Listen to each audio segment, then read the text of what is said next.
Hey, Bryan here. This was an interesting week. We explored some of y'all's favorite guitar riffs, and, well, most of them didn't click with me, which is cool, right? Something I always talk about is, different biases, what we enjoy in music and how that can differ from person to person, and why it's more important to find the common ground and maybe even appreciate why somebody else would like something rather than to completely dismiss it. Because on the other side of the equation, someone could completely dismiss the art that means so much to us. But something else came out of it, and I slightly alluded to it in one of the earlier videos this week, but I didn't want to take up a chunk of a video talking about it. It's not really about that song in particular, it's some larger ideas. What is a good guitar riff? What makes it good? And so I started combing through some of my favorite songs to realize I'm not really a riff guy. I already knew that, but it really solidified it when I was going through my library and I would go like 20, 30 albums. I'm like, yep, no album, no riffs that stand out in these. Just keep scrolling through. I'm like, when am I going to find an album that has riffs in it? It's not something that I typically look forward to in my music. And so I think it's no surprise that a majority of what I'm going to showcase today is older music. One, because I feel like in non metal realms, the riff used to be king. Even in metal these days, atmosphere is kind of taking over in a lot of ways. The riff isn't quite as important as the feeling, which is where we get stuff like modern metalcore being sort of the most forward facing, accessible type of metal we have, not really having strong identity in the riff areas. A lot of rock, alternative rock, and even stuff in the emo and post hardcore areas follow along with that. Texture and emotion are more important than riffage, and that's where a lot of my musical tastes tend to sit as well. So, again, it makes perfect sense that I couldn't find a lot of riffs in here, but a lot of what I did find is older. I have one album, two albums maybe, that came out in 2022. Third, I don't know when this single came out. Oh, 2020. Yeah, so I have three songs on this side of the decade, and everything else harkens way back. And I think part of that is also that that's where my introduction to metal came from. I've talked about this many times, is that, I was introduced to hair metal at a very early age, and like age 9 or 10, very influential for me was listening to Metallica's Black Album, very riff oriented stuff. But as I aged into teenage years and began to explore my own music, I didn't gravitate to any of that stuff that, I was exposed to earlier on. So I don't really have a lot of music that sits in that realm. So it's very difficult for me to view it objectively. What makes a good riff? It's hard to answer that when I'm not a real big fan of riffs to begin with. But what I found as I crafted out a list for this video is that, at least personally, I don't think I like riffs in isolation, or I don't see the strengths of them in isolation. Many of the ones that I wanted to include in this video weren't necessarily cool on their own, but they were fantastic when paired against the bass or the drums or the vocals, and they worked well. They were a riff that worked well in context. I think we do end up with two or three riffs in this list that are actually showcased in isolation, and I think they're still cool there, but that's the thing. They're cool. Can a riff be excellent outside of just rule of cool? Probably. I can't think of any. I'd really like for people to kind of show me some stuff that's probably on the proggier side of riff writing where it is technically impressive and still good to listen to over and over and over. But at least from my perspective, a riff lives or dies either on context or how cool it sounds, how much it makes me want to move my body. I think there are some more technical riffs, but I chose not to include them here because, well, we would have done more human abstract, which we did last week. For that theme thoughts, I didn't want to repeat that one for this. So, yeah, I guess I'm curious where other people sit on this. Have you ever thought about quantizing what it means to, not quantizing, qualifying what it means to make a good riff? Or is it just something you feel? You hear it and you're like, that's a good riff. That's tasty. You don't know why, it just is. I wonder if there's been any papers written about this. Is like a weird thing to write a paper on. What goes into making a strong riff? Anyways, I feel like this is a bit lengthy of an opening, but I've had a lot of thoughts on this because it's a part of music I don't get. It's like magic. It works because it works. I don't know the inner workings behind it. It's good. So with that said, let's go through it. There's 7 of them here. The first one I feel is going to be exceptionally cliche. Avenged Sevenfold's Unholy Confessions, kicking this one off. It's the opening riff. It's the verse riff. It sounds great kicking the song off, tons of energy, and then we eventually harmonize it with the second guitar that comes into it. Let's just dive in, listen to this.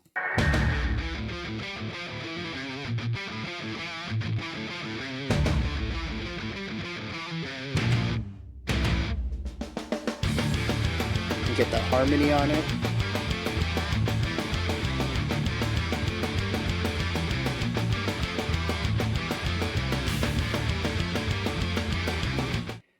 And I was actually wrong. I said it was the verse riff. It is not.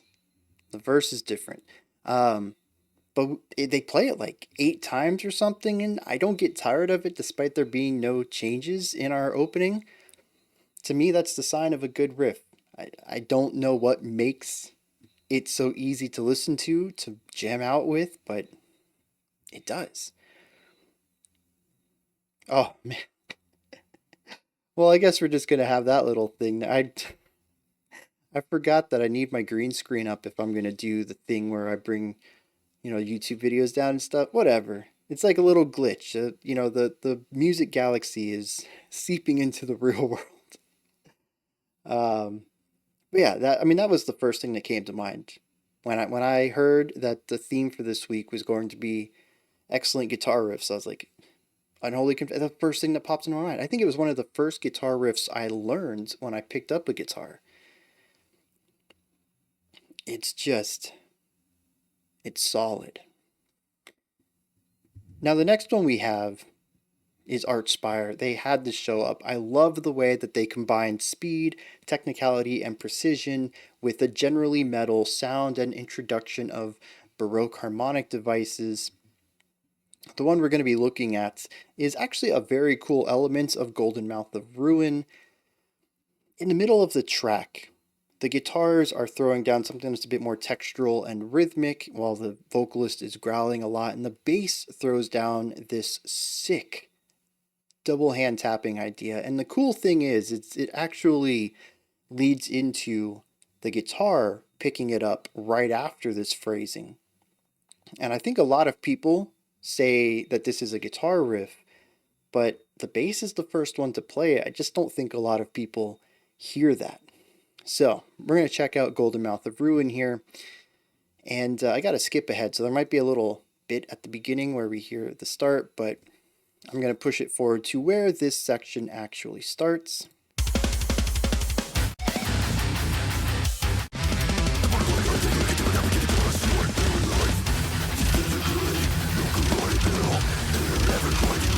That's actually a pretty cool riff too right there. Alright, here we go. Listen to the bass.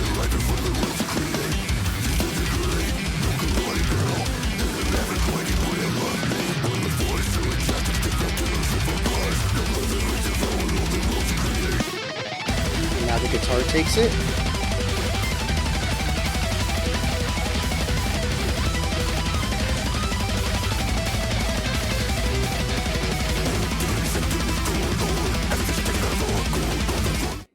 Yeah, I mean, technically, oh, I forgot to do something while we were listening to that to ensure that it didn't flip back. Whatever.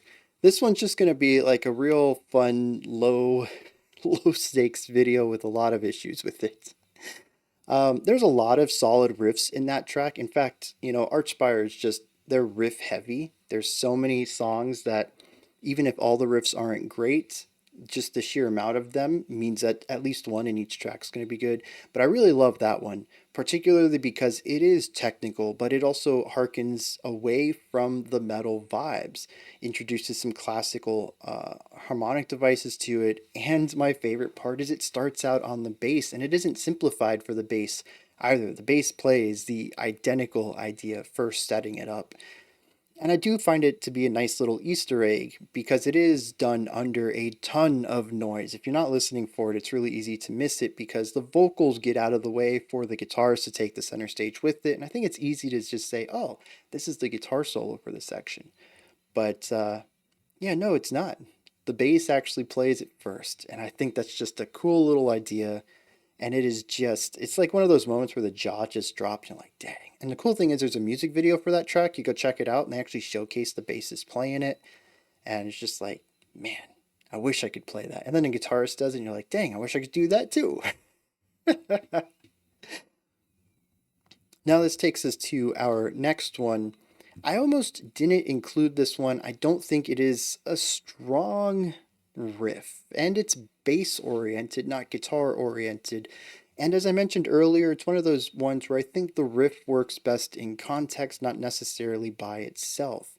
The bass gives us this haunting groove that is accompanied by spoken word that introduces a bit of dissonance against the harmony. The guitars are mostly playing noise. It's just a generally uncomfortable area of the song. We're going to be looking at Swept Away from Flyleaf. This comes off of their Memento Mori album. Let's just dive into it, and you can kind of hear this for yourself. Alright,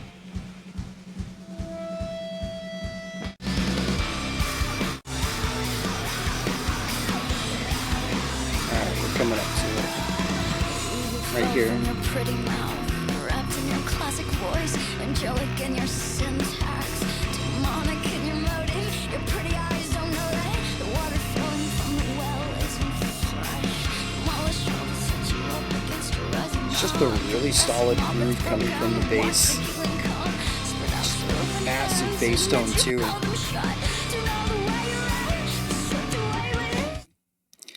Yeah, it's again, it's a memorable line. It certainly gets caught in my head. I end up humming it around through the day. If I've listened to it recently, it's not one of those that's like an earworm where like 10 years from now I'm gonna think boom boom boom boom boom boom boom boom boom boom boom. Like it doesn't get stuck in my head. But if I listen to this album, which I do often, Memento Mori is one of my top albums, easy.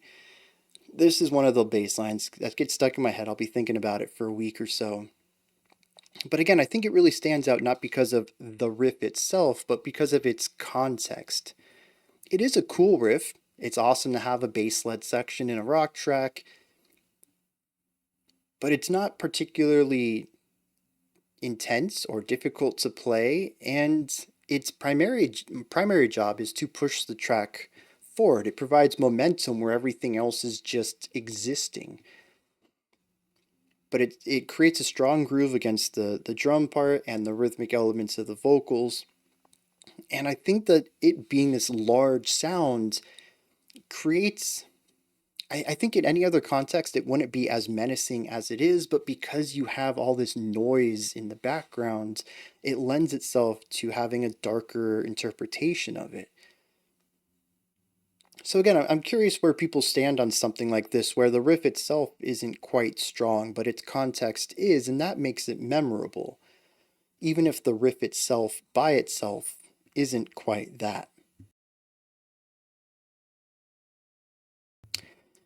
Now, this is a band that showed up a couple years back on my Album of the year list, we got Gaupa.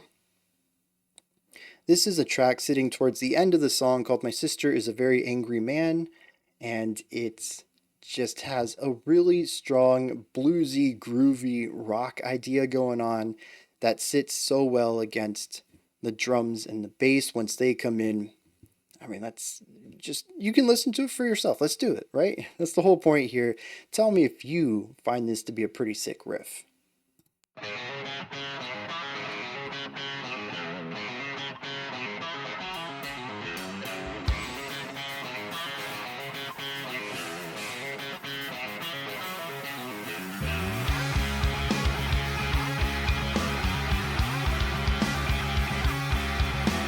A little bit of a variation on this section, and then we're going to return it back in when the verse kicks in.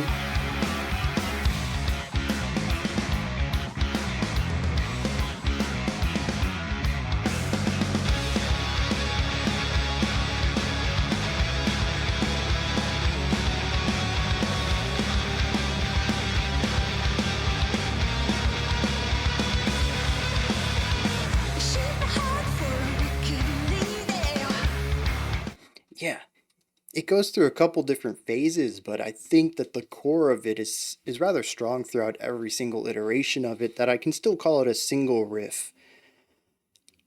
And there's just, and again though, it's context, right? I think the riff itself is rather solid, the one we come in on, but again, it's about the variations of it all. It's about the context of it, the way that each 8-bar phrase feels the same but different from the last.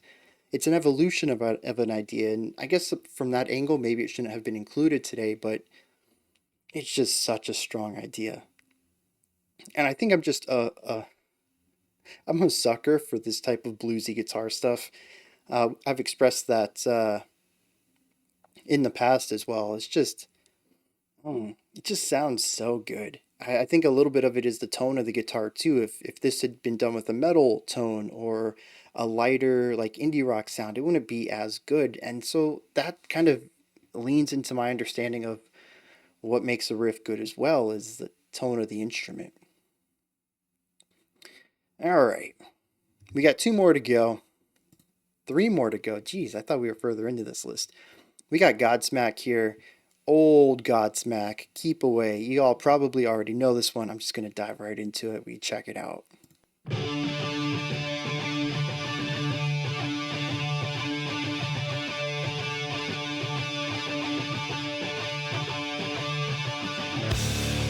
This one right here.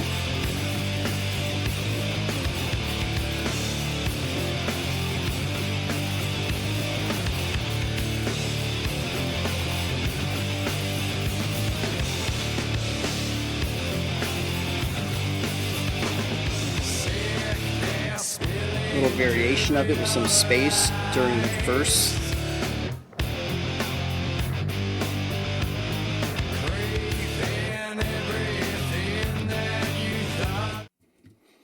Yeah, there's just something about the groove of the whole thing. And again, it what makes it sound good is its syncopation against the backbeat that the drums are dropping. Because honestly, it's just what, like 5 notes and a rising up of pitch into it. There's a couple of little flourishy things where we'll come up and then return back down, but it's not a particularly interesting riff coming at it from a intellectual perspective, I suppose. But I tell you what, man, that song comes on and I'm grooving along to it. There's just no way not to. It's solid. But again, coming off of the Gaupa track, the timbre of it works really well too. It's kind of sludgy. All the notes sort of like slur together into each other, especially in the opening. Just something about that just works so well. It's rhythmic, it's syncopated, but it's also kind of slurred. It's like, I don't know how they do it. It's so good. And when I hear that, I'm like, yep, this is it. Let's rock out a little bit. Now this penultimate one, this kind of gets a little bit more technical. I know a few of these have been on the simpler side, and sometimes simple's where it's at, right? We've talked about this in the past. It's harder to really get into something more complex, which is why, for the most part, even when popular music tends to swing towards complexity, it's still a simpler side of complexity. I highly doubt that avant-garde metal or free jazz or progressive rock are ever going to be as mainstream as some of the other musics that have been around in the specific eras that those genres might have had a spike in popularity. But I think that's for a good reason. It's just simplicity, even on the more complex side, the simpler side of complexity. It's easier to engage with. However, when I heard this track, one, I was kind of sold on the whole idea leading up to this. This riff starts about a minute in.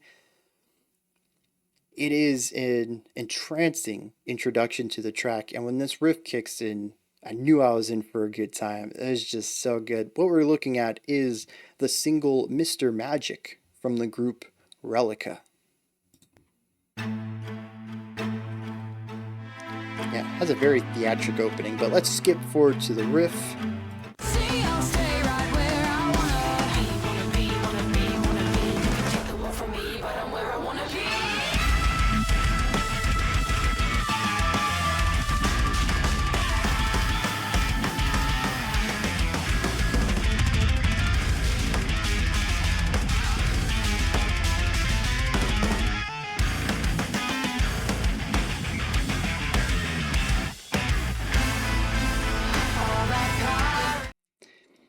It's a really dang, I forgot to hit the button again.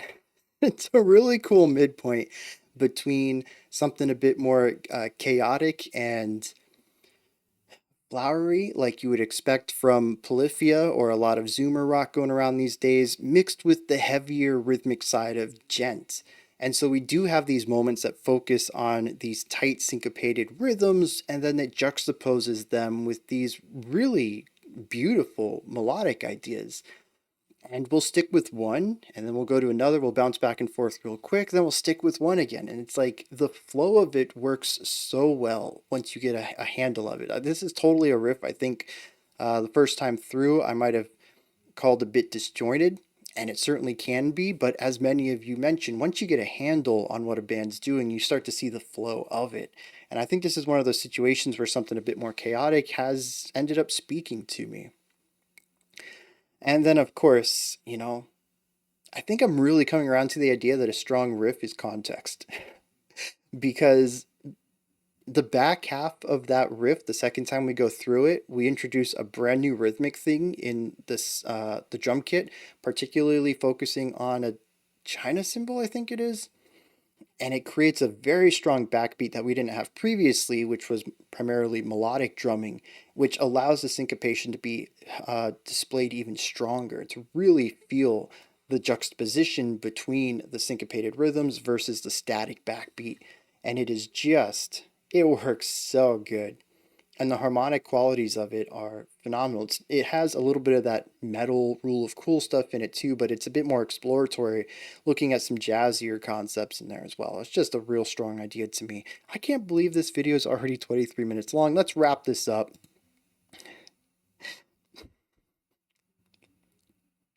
The next one we're looking at is from Sum 41.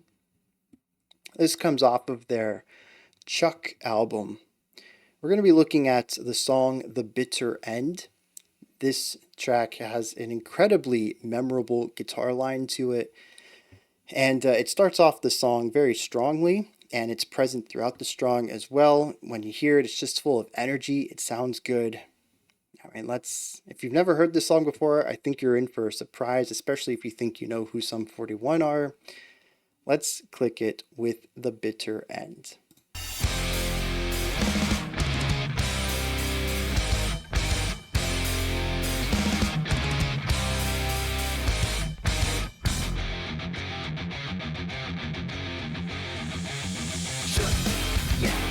This groove just drives, it's got energy, it's memorable, it's classic.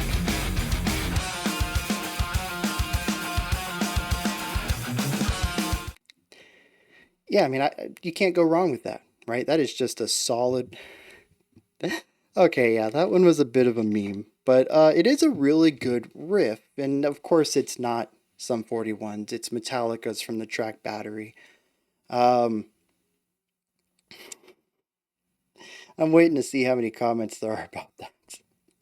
But I do enjoy that. I think Metallica is they're one of the riff masters, and they've written a ton of memorable stuff over the years. Battery certainly is one of them. But I didn't really want to include any of the cliched ones. I think Avenged Sevenfold's Unholy Confessions is already like super cliche, so I didn't want to have a second one in there. But that's when I remembered that Sum 41 kind of covered Battery in their own way. They turned like the 8-minute track into like a 2.5 minute song with their own lyrics to it, but it includes many of the iconic riffs and two of Battery solos. Battery only has two solos, doesn't it? It has both of the solos in it. Um,